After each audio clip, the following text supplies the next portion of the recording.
Veja só, Leandro, quando nós somos, obviamente, crianças, há um esforço muito grande dos adultos para fazer com que nós aprendamos a língua.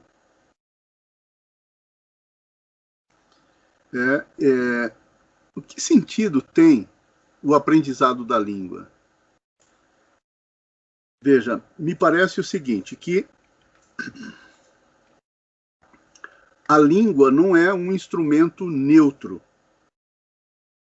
A língua é um instrumento artificial e ela vem eivada, carregada de certas intenções ou de certas configurações. Isso significa o quê? Que quando você aprende uma língua, você, na verdade, vai incorporando, né, diversos elementos que traduzem o mundo para você. Veja, a língua não é apenas um instrumento de comunicação, né? Ela é também, né, um instrumento de transmissão e de aquisição de consciência. Tá? Veja, embora nós possamos dizer que a criança tem já depositada nela as condições de ter consciência, ou ela já tem uma certa consciência, mas essa consciência só vai ser desenvolvida, aperfeiçoada, à medida que ela encontre uma ferramenta que lhe permita pensar sobre as coisas. E essa ferramenta é a língua. Né? Então, quando ela vai adquirindo a língua, ela, na verdade, vai adquirir uma ferramenta, um instrumento para esculpir a realidade, né, ou se apropriar dos elementos da realidade. Quando você falou que não serve só para comunicar, eu entendi assim, não seria só para expressar, seria também para adquirir, né? Que você falou, para adquirir. Isso. E realmente, quando eu falo um idioma, eu compreendo também por aquele idioma. Ou seja, as pessoas se expressam, então eu vou compreender o que a pessoa está expressando. Mas, além dessa parte, dessa comunicação oral, você acha que a língua também influencia a forma como compreendemos o mundo? Ou seja, as imagens que eu vejo, os sons e etc. também, isso molda também a forma de compreensão do mundo? Isso, exatamente. Né? Veja, a língua, olha só, a língua não é só um instrumento, quer dizer, é um instrumento fundamental de compreensão, mas a língua é a ferramenta de pensamento sobre o mundo. E, na verdade, veja, como nós já recebemos uma língua pronta, né, uma língua já estruturada, resultado de um longo processo cultural e histórico, né, nós não recebemos uma língua qualquer, né, nós recebemos uma língua já pré-moldada, pré-estruturada, com diversos elementos de configuração da realidade. Na verdade, quando você recebe a língua, você não recebe a língua em si, você recebe um mapa do mundo, um mapa da realidade.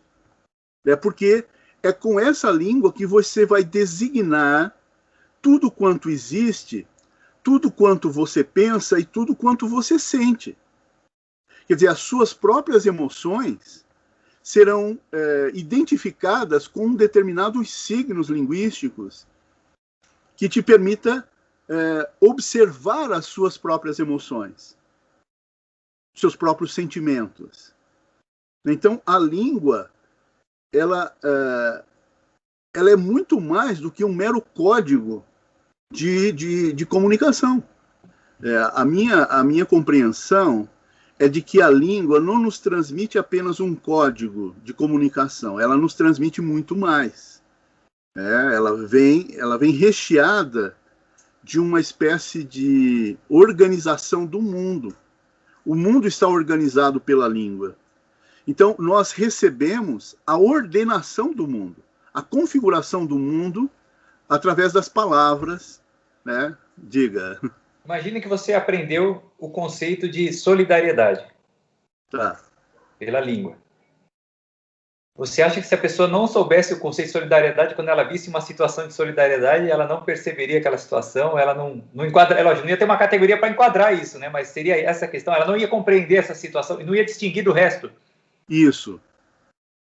Passaria como algo assim indiferente, porque ela não tem essa concepção do que é a solidariedade. Isso, eu acho que todos os valores morais, eles vêm com a língua, né? A honestidade, a verdade, né? É claro que, às vezes, né, e isso é muito comum, né? A criança, quando ela faz alguma coisa errada, né, e ela sabe que ela pode ser punida, né, por aquilo, aí ela aprende a mentir, ou a ocultar o feito. Ela tenta de alguma forma, mas veja, não é que ela faria isso, é porque ela está com receio da punição. Então, na verdade, veja, até sobre o aspecto negativo, você acaba instigando a criança a mentir, né? E, de fato, assim, tem uma outra coisa também que é interessante em relação à mentira, que a mentira é um elemento fundamental na convivência humana, né? Nós não falamos a verdade o tempo inteiro, não expressamos todas as nossas emoções verdadeiras, né? Assim, o que efetivamente estamos sentindo. Nós ocultamos, nós policiamos as nossas emoções, né? Em muitas situações, né?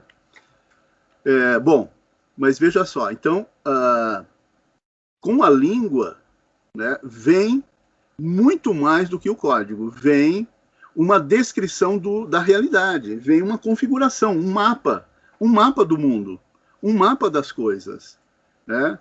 E veja, as coisas já estão classificadas, elas já estão organizadas, né? Então você não recebe a língua gratuitamente, você já recebe toda essa bagagem que está armazenado dentro dela, né, que te dá efetivamente os mecanismos de atuação sobre a realidade com maior eficiência, né? Então a língua é um elemento absolutamente poderoso, né, nesse sentido, porque ela tem uma riqueza interna muito grande. Veja, se nós estamos recebendo a configuração do mundo através da língua, é porque essa configuração é transmissível, obviamente, né? Ou seja, nós nos encarregaremos em outras ocasiões de fazer algo idêntico, né? A nossa consciência do mundo é adquirida através da língua.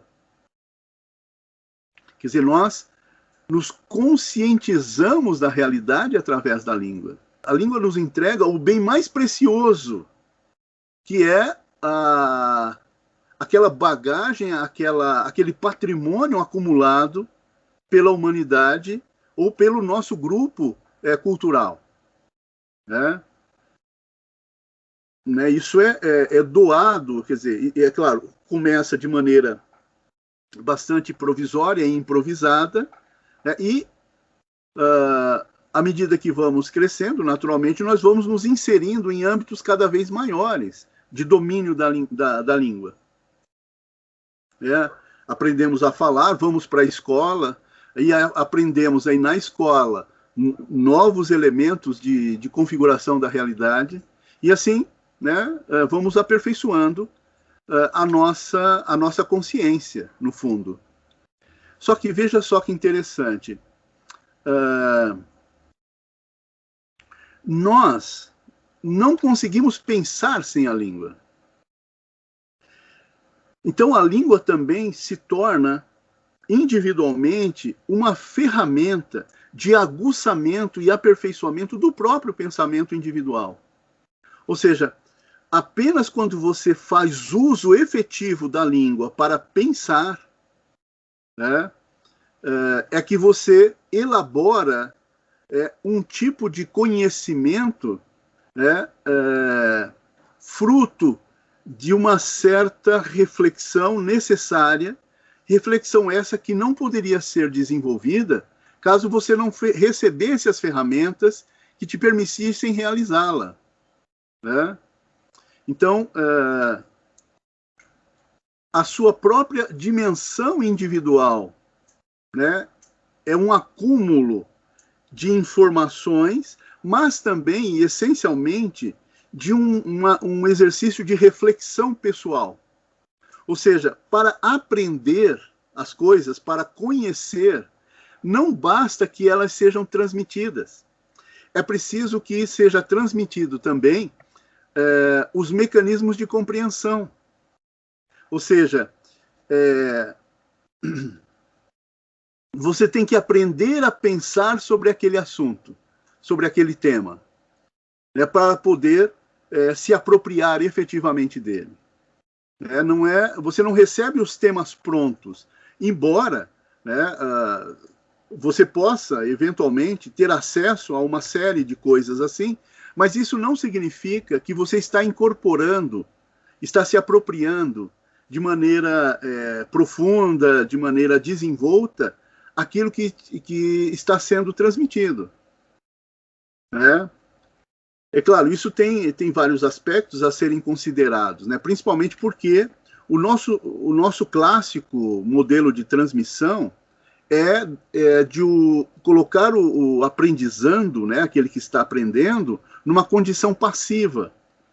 Mas o verdadeiro aprendizado implica numa condição ativa.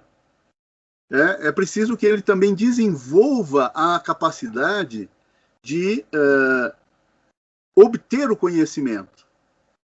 Porque nem tudo pode ser transmitido o tempo inteiro. Tem algumas coisas que são delegadas como fruto de conquista pessoal. Ou seja, necessidades próprias, desejos próprios de conhecer ou de saber a respeito de determinada coisa. Isso vai servir de estímulo, né, para que você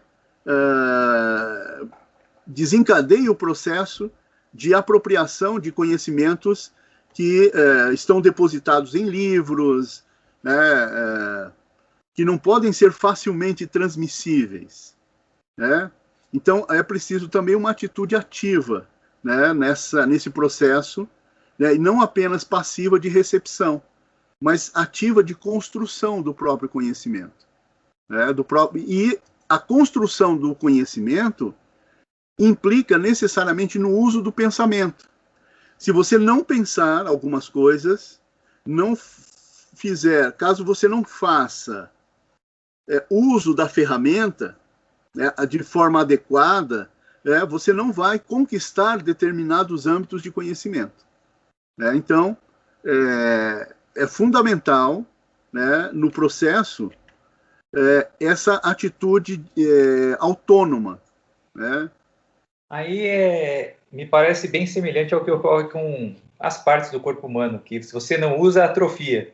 Isso. Você fala assim, tem que pensar, porque se você não pensar, o corpo, ele sempre poupa energia. Você não está precisando daquela parte, vamos jogar onde precisa. Sim, ele acaba acumulando às vezes, né?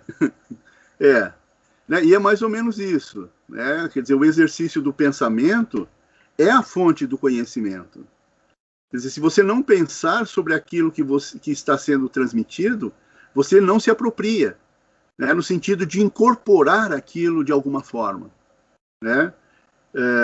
E veja, tem esse aspecto também, que é o da incorporação. O que é a incorporação do conhecimento? Né? É uma certa naturalização daquele conteúdo de conhecimento, de pensamento, que você adquire e passa a exercer de forma espontânea. Ou seja, você recebe e armazena de alguma forma esse conhecimento.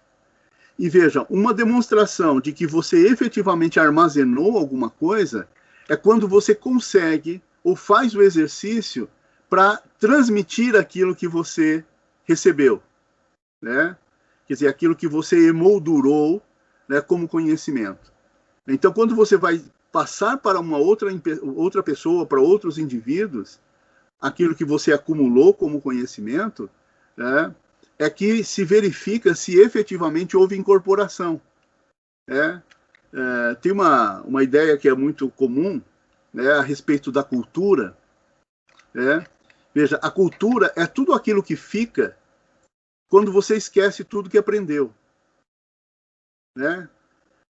Quando tudo que você aprendeu você esquece, e numa determinada circunstância você é obrigado a fazer uso, você vai fazer uso daquilo que efetivamente você reteu, que está retido dentro de você. E isso é a cultura. A cultura não é o que você recebe, mas aquilo que você consegue armazenar de alguma forma e que se naturaliza no uso do seu pensamento, nos seus comportamentos, nas suas ações, na prática de determinadas atividades. Então, você pode até esquecer a explicação teórica, mas você sabe executá-la do ponto de vista prático. Quer dizer, você sabe fazer. E isso acontece com muitos indivíduos. Eles sabem fazer, mas eles não sabem como eles fazem. Eles não sabem explicar, como fazem aquilo. E veja, chega nos limites muito interessantes, que é o caso do artista. Porque às vezes você pergunta, puxa, mas como é que você fez isso, que é tão criativo, tão interessante? E ele diz, eu não sei, eu simplesmente fiz.